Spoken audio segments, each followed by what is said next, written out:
Hey everyone, welcome back to the channel. Today, we're exploring one of the most controversial and complicated realities of modern history: how warfare and global conflict have become deeply connected to massive industries, government spending, and corporate profit. While world leaders often speak about peace, behind the scenes, military production and defense contracts move billions of dollars every year. From World War II to the Cold War, Vietnam, Iraq, Afghanistan, and even today's international conflicts, the United States and many other nations built systems where military power and economic interests became tightly linked. Let's rewind to World War II. Before the war, America had a relatively small military. But after the attack on Pearl Harbor in 1941, everything changed almost overnight. The US government introduced contracts that guaranteed companies a financial return for producing aircraft, tanks, and weapons. With this security, major manufacturers like Ford, Boeing, and General Motors shifted from civilian production to large-scale military manufacturing. The result was a massive wartime economy that transformed the United States into a dominant military power. When the war ended, many expected these factories to shut down. Instead, defense production remained a major part of the economy. Millions of people depended on these industries for jobs, and politicians quickly understood that military spending had become tied to economic stability and political support.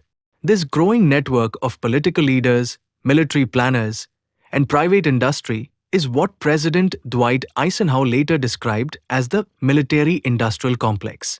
He warned that such a system could gain significant influence over national decisions, especially during the Cold War, when rivalry with the Soviet Union fueled decades of military expansion. The pattern continued through later conflicts. During the Vietnam War, US military spending surged, and defense companies grew substantially.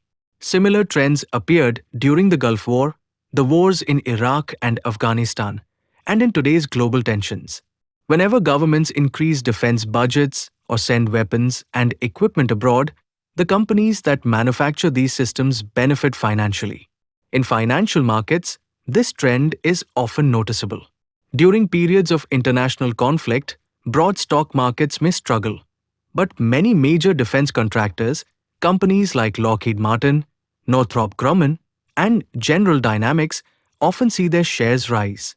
Every new contract, every new weapon system, and every increase in defense spending has an economic ripple effect that supports these companies. All of this raises important questions.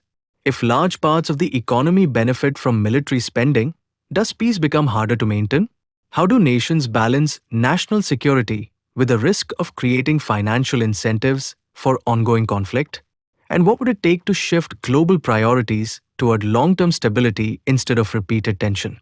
So the next time you hear the phrase peace through strength, remember that behind these words lies a complex system where economics, politics, and national security are deeply connected. The real challenge for the world is figuring out how to maintain safety without making conflict a permanent business model. Let me know your thoughts in the comments below. If you found this deep dive interesting, don't forget to hit that like button and subscribe for more videos on global power, money, and politics. Thanks for watching, and I'll see you in the next one.